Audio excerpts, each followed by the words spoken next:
विमल पोलो जुबा केसरी, हर पल मनाओ केसरी त्योहार। नमस्कार, आप देख रहे हैं राष्ट्र की बात। मैं हूं मानव गुप्ता। मेरे साथ स्टूडियो में सीनियर जर्नलिस्ट विनोद अग्निहोत्री आ गए। खांस रहे हैं, थोड़ी सी तबीयत खराब है विनोद जी की, फिर भी आए हैं क्योंकि उन्हें पता है दिल्ली का प्रदूषण है। लेकिन विनोद जी इसलिए फिर भी आते हैं क्योंकि उन्हें पता है राष्ट्र की बात में दर्शक इंतजार करते हैं। बाकी मेहमानों से परिचय अभी भी कराता हूं। आप समझ ही गए होंगे आज डिबेट में मुद्दा सबसे बड़ा यही है कि बीजेपी ने अपने नए अध्यक्ष के तौर पर नितिन नबीन को क्यों चुना है। नितिन नबीन ऐसा नाम जिनको कम लोग जानते थे, लेकिन कल से यह नाम हिंदुस्तान ही नहीं पूरी दुनिया में रहने वाले हिंदुस्तानी सर्च कर रहे हैं गूगल पर, जानना चाह रहे हैं कौन है नितिन नबीन। ये 45 साल का युवा नेता अचानक बीजेपी का राष्ट्रीय अध्यक्ष कैसे बना दिया गया। बल्कि यकीन करिए, अभी तक बिहार सरकार में मंत्री थे, अब अचानक देश के सबसे ताकतवर नेताओं में से एक बन गए हैं नितिन नबीन। कौन है नितिन नबीन और बीजेपी ने आखिर कौन सा गेम खेला है, विपक्ष इतना विरोध क्यों कर रहा है, आज इस पर चर्चा होगी, डिबेट होगी। लेकिन सबसे पहले आपको कुछ तस्वीरें दिखाता हूं। बीजेपी के नए कार्यकारी राष्ट्रीय अध्यक्ष नितिन नबीन दिल्ली पहुंचे।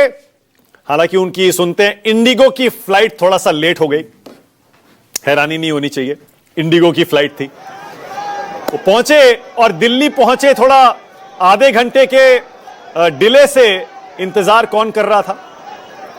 अमित शाह जी, जेपी नड्डा जी उनका इंतजार कर रहे थे। आप भी सोचिए, जिस शख्स का इंतजार दिल्ली में बीजेपी के मुख्यालय में अमित शाह और जेपी नड्डा कर रहे हो, कितना ताकतवर नेता होगा, कितना ताकतवर शख्स होगा। नितिन नबीन बीजेपी मुख्यालय दिल्ली पहुंचे, कार्यभार संभाल लिया है।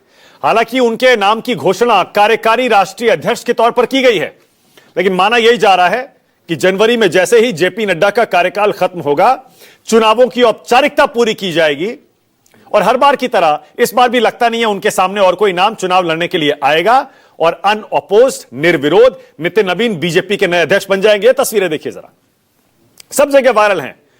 JP Nadda, outgoing BJP president, Amit Shah, पूर्व बीजेपी अध्यक्ष, पर कहा यह जाता है कि सारे के सारे फैसले आज भी बीजेपी में नरेंद्र मोदी और अमित शाह ही लेते हैं। और विपक्ष यही सवाल उठा रहा है, जरा तस्वीरें दिखाते रहिए। विपक्ष यही सवाल उठा रहा है।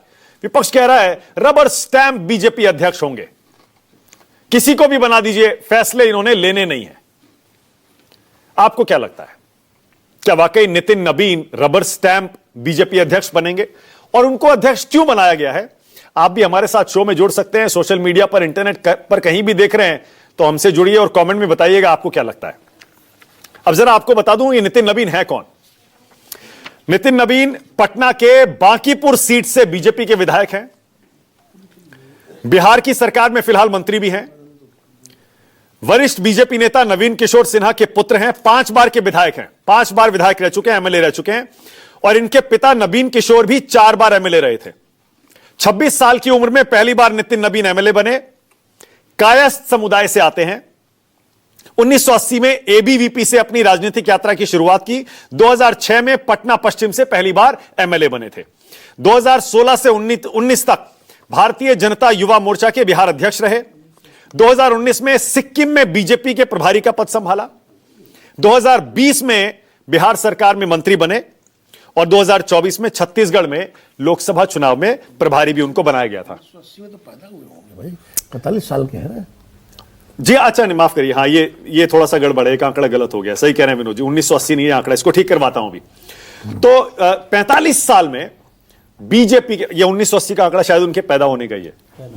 1980 में पैदा हुए नितिन नबीन आज 2025 में बीजेपी के अध्यक्ष बन गए। जैसा मैंने कहा, हिंदुस्तान के सबसे ताकतवर नेताओं में उनकी गिनती हो रही है। लेकिन विपक्ष क्या हमला कर रहा है, अखिलेश यादव क्या कह रहे हैं, जरा सुनिए।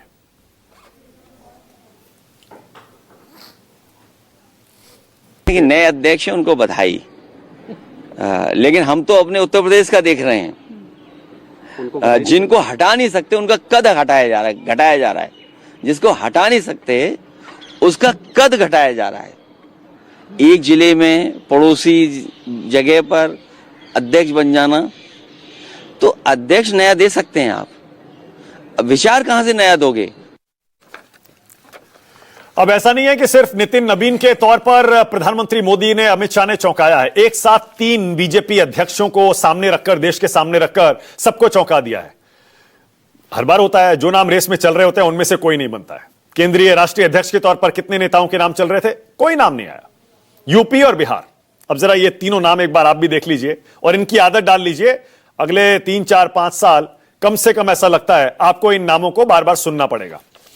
तो नितिन नबीन तो है ही, राष्ट्रीय अध्यक्ष बने हैं। यूपी में बीजेपी के नए अध्यक्ष के तौर पर पंकज चौधरी का नाम सामने आया है। और अब बिहार में भी थोड़ी देर पहले बीजेपी ने अपना नया अध्यक्ष अनाउंस कर दिया है, संजय सरावगी। अब मुझे नहीं पता कितने लोगों ने ये तीनों नाम अब से पहले सुने होंगे। यूपी के अध्यक्ष बने पंकज चौधरी, राष्ट्रीय अध्यक्ष नितिन नबीन और बिहार के अध्यक्ष बीजेपी के बन रहे हैं संजय सरावगी। अब जरा बीजेपी का नया जाति समीकरण भी आप समझिए। बहुत सारे लोग तमाम तरह की चर्चाएं कर रहे थे, केशव प्रसाद मौर्य दिल्ली आ जाएंगे और भी तमाम तरह की चीजें। अब दरअसल ये जो 3 नए अध्यक्ष हैं, पहले इनकी जाति देख लीजिए। पंकज चौधरी ओबीसी हैं, कुर्मी हैं, नितिन नबीन कायस्थ हैं और संजय सरावगी वैश्य। अब इनके साथ जोड़ लीजिए प्रधानमंत्री, ओबीसी हैं। अब इस नए समीकरण में सिर्फ एक ये खाना बचता है, दलित। आपको पता है राष्ट्रपति जी हमारी आदिवासी हैं, उनको भी अगर इसमें जोड़ लीजिए तो दलित शीर्ष नेताओं में, नामों में दलित अभी कहीं मिसिंग लग रहा है। अब आपको एक और दिलचस्प आंकड़ा दिखाता हूं। सब कह रहे हैं ना कि नितिन नबीन बीजेपी के सबसे युवा अध्यक्ष बने।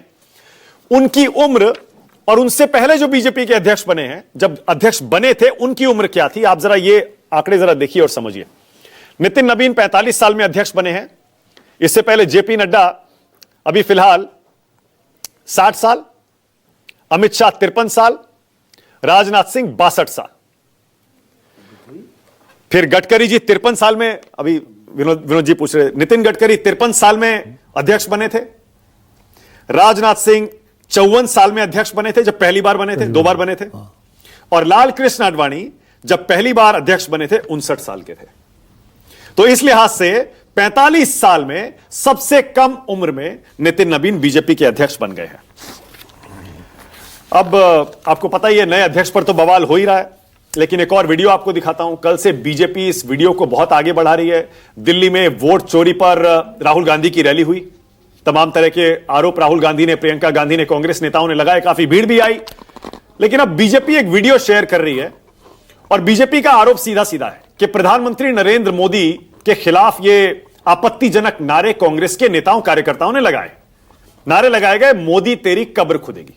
आप भी जरा ये वीडियो देखिए, उसके बाद आपको बताता हूं वीडियो लगाने वाले, ये नारे लगाने वाली कौन है और बवाल क्यों हो रहा है। जरा ये सुनिए। मोदी तेरी कब्र खुदेगी, आज नहीं तो कल खुदेगी। मोदी तेरी कब्र खुदेगी, आज नहीं तो कल खुदेगी।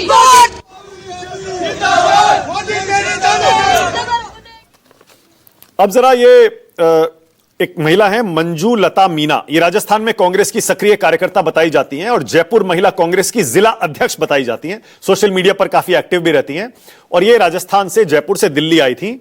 इन्होंने ही, इनका खुद का कहना है कि हां मैंने ये नारा लगाया था। जरा इनको भी सुनिए। मोदी के लिए तो मैंने ये कहा था भाई, सुनिए। मोदी के लिए तो मैंने ये कहा था भाई, मोदी तेरी कब्र खुदेगी, आज नहीं तो कल खुदेगी। आप अपने बयान पे कायम है? कायम है। कायम है। हाँ, लेकिन बीजेपी तो आलोचना करेगी इस बयान पर। अब आलोचना तो देखो, उनका काम है आलोचना करने का, हमारा काम है सच्चाई को सामने लाने का, जनता के सामने लाने का। कायम है अपने बयान? मैं कायम हूँ अपने बयानों पर। कोई पछतावा, कोई मलाल नहीं है, कोई मदावा नहीं है मुझे तो। नहीं, कोई माफी नहीं। मैं किस बात की माफी मांगू? परेशान है हम इनसे। इन्होंने वोट चोरी करके जो ये सरकारें बनाई हैं और निर्वाचन आयोग भी इनके कहने के अनुसार चल रहा है। अब जैसे ही कल से ये वीडियो वायरल हुआ, आज संसद में खूब हंगामा हुआ। इस बार संसद में हंगामा विपक्ष ने नहीं, सत्ता पक्ष ने किया। किरेन रिजिजू और जेपी नड्डा ने लोकसभा राज्यसभा में, दोनों सदनों में इस मुद्दे को खूब उठाया, खूब हंगामा हुआ। जरा आप भी देखिए।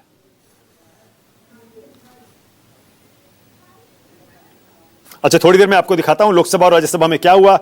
अब कुछ और एक खबरें भी हैं, उनको हम डिबेट में कवर करने की कोशिश करेंगे, लेकिन चलिए पहले सवाल आपके सामने रखता हूं। आज का सवाल राष्ट्र की बात में आपकी स्क्रीन पर आ रहा है। मेरा पहला सवाल यही है, 3 नए अध्यक्षों में बीजेपी का कौन सा गेम छिपा है?